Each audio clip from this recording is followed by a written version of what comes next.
ನಮಸ್ಕಾರ ಸ್ನೇಹಿತರೆ, ಮೊದಲಿಗೆ ನಿಮಗೆಲ್ಲರಿಗೂ ನನ್ನ ಯೂಟ್ಯೂಬ್ ಚಾನಲ್ಗೆ ಸ್ವಾಗತ. RCB ತನ್ನ ಮುಂದಿನ ಪಂದ್ಯ RR ಮುಂದೆ ಆಡಲಿದ್ದು, ಇದಕ್ಕಿಂತ ಮುಂಚೆ RCB ಗುವಾಹಟಿಯನ್ನು ತಲುಪಿದ್ದು ಈಗಾಗಲೇ ಪ್ರಾಕ್ಟೀಸ್ ಅನ್ನು ಶುರು ಮಾಡಿದೆ.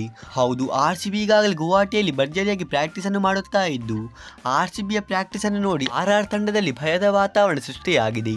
ಹೌದು ಫ್ರೆಂಡ್ಸ್, ಈ ಪಂದ್ಯವಂತೂ ಈ ಎರಡೂ ತಂಡಗಳಿಗೆ ತುಂಬಾನೇ ಒಂದು ಇಂಪಾರ್ಟೆಂಟ್ ಆದಂಥ ಪಂದ್ಯವಾಗಿದ್ದು, ಯಾವ ತಂಡ ಈ ಪಂದ್ಯದಲ್ಲಿ ಗೆಲ್ಲುತ್ತು ಆ ತಂಡವು ಈ ಬಾರಿ IPL ಅಲ್ಲಿ ಅನ್ಬೀಟನ್ ಆಗಿ ಇರುತ್ತೆ. ಹಾಗಾಗಿ ಇವತ್ತಿನ ಈ ವಿಡಿಯೋದಲ್ಲಿ ನಾವು RR ಮುಂದಿನ ಪಂದ್ಯಕ್ಕಿಂತ ಮುಂಚೆ RCB ಇಂಟೆನ್ಸ್ ಪ್ರಾಕ್ಟೀಸ್ ಯಾವ ಥರ ಇದೆ ಅಂತ ಡಿಸ್ಕಸ್ ಮಾಡಲಿಕ್ಕೆ ಇದ್ದೇವೆ. ಆದರೆ ಫ್ರೆಂಡ್ಸ್, ಈ ವಿಡಿಯೋವನ್ನು ಶುರು ಮಾಡೋದಕ್ಕಿಂತ ಮುಂಚೆ ನೀವೇನಾದರೂ ನನ್ನ ಯೂಟ್ಯೂಬ್ ಚಾನಲ್ಗೆ ಹೊಸಬರಾಗಿದ್ದರೆ ನೀವು ಬೇಗನೆ ಚಾನಲ್ ಸಬ್ಸ್ಕ್ರೈಬ್ ಮಾಡಿಕೊಂಡು ವಿಡಿಯೋವನ್ನು ಲೈಕ್ ಮಾಡಿ. ಸೊ ನಾವು ಇನ್ನು ಥರ ಮಾಡದೆ ಬೇಗನೆ ಈ ವಿಡಿಯೋವನ್ನು ಶುರು ಮಾಡೋಣ. ಈ ಒಂದು ಪ್ರಾಕ್ಟೀಸ್ ಕ್ಯಾಂಪ್ ನಿನ್ನೆ ಸಂಜೆ ಗುವಾಹಟಿಯಲ್ಲಿ ನಡೆದಿದ್ದು, ಈ ಪ್ರಾಕ್ಟೀಸ್ ಕ್ಯಾಂಪಲ್ಲಿ RCB ಎಲ್ಲ ಆಟಗಾರರು ಭಾಗಿಯಾಗಿದ್ದರು. ಮತ್ತೆ ನಾವಿಲ್ಲಿ ಬ್ಯಾಟಿಂಗ್ ಬಗ್ಗೆ ಮಾತಾಡೋದಾದರೆ, ನಿನ್ನೆಯ ಕ್ಯಾಂಪಲ್ಲಿ ರಜತ್ ಪಡೆದಾರ್ ಅವರು ತುಂಬಾನೇ ಒಂದು ಅದ್ಭುತವಾಗಿ ಬ್ಯಾಟಿಂಗ್ ಅನ್ನು ಮಾಡಿದ್ದಾರೆ. ಅಂದರೆ ಇವರಲ್ಲಿ ಸಿಕ್ಸರ್ ಅನ್ನು ಹೊಡೆಯುವ ಪ್ರಾಕ್ಟೀಸ್ ಅನ್ನು ಮಾಡಿದ್ದು, ಇವರಂತೂ ಪ್ರತಿ ಬಾಲ್ಗೆ ಸುಲಭದಲ್ಲಿ ಸಿಕ್ಸರ್ ಅನ್ನು ಹೊಡೆಯುತ್ತಾ ಇದ್ದರು.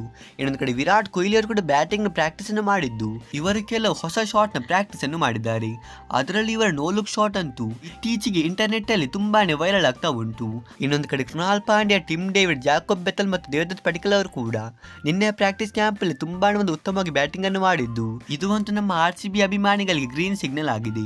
ಆ ನಂತರ ನಾವಿಲ್ಲಿ ಬೌಲಿಂಗ್ ಬಗ್ಗೆ ಮಾತಾಡೋದಾದ್ರೆ, ನಿನ್ನೆ ಮಂಗೇಶ್ ಯಾದವ್ ಮತ್ತು ಜಾಕೋಬ್ ಡಫಿ ಅವರು ತುಂಬಾನೇ ಒಂದು ಅದ್ಭುತವಾಗಿ ಫಾಸ್ಟ್ ಬೌಲಿಂಗ್ ಅನ್ನು ಮಾಡಿದ್ದಾರೆ. ಆ ನಂತರ ಭುವನೇಶ್ವರ್ ಕುಮಾರ್ ಅವರು ಕೂಡ ಎಂದಿನಂತೆ ಉತ್ತಮವಾಗಿ ಬೌಲಿಂಗ್ ಅನ್ನು ಮಾಡಿದ್ದು, ಸುಯೇಶ್ ಶರ್ಮಾ ಅವರು ನಿನ್ನೆ ಒಂದು ಉತ್ತಮವಾದ ಲಯದಲ್ಲಿ ಕಾಣಿಸ್ತಾ ಇದ್ದರು. ಮತ್ತೆ RCB ಅಭಿಮಾನಿಗಳಿಗೆ ಒಂದು ದೊಡ್ಡ ಗುಡ್ ನ್ಯೂಸ್ ಏನಪ್ಪಾ ಅಂದ್ರೆ, ನಿನ್ನೆ ಪ್ರಾಕ್ಟೀಸ್ ಕ್ಯಾಂಪ್ ಅಲ್ಲಿ ಜಾಸ್ ಹೇಜಲ್ವುಡ್ ಅವರು ಕೂಡ ಭಾಗಿಯಾಗಿದ್ದು, ಇವರಲ್ಲಿ ಎಂದಿನ ತರ ಫಾಸ್ಟ್ ಬೌಲಿಂಗ್ ಅನ್ನು ಮಾಡುತ್ತಾ ಇದ್ದರು. ಹಾಗಾಗಿ ನಮಗೆ RR ಮುಂದಿನ ಪಂದ್ಯದಲ್ಲಿ ಖಂಡಿತವಾಗಿ ಜಾಸ್ ಹೇಜಲ್ವುಡ್ ಅವರು ನೋಡ್ಲಿಕ್ಕೆ ಸಿಗುತ್ತಾರೆ.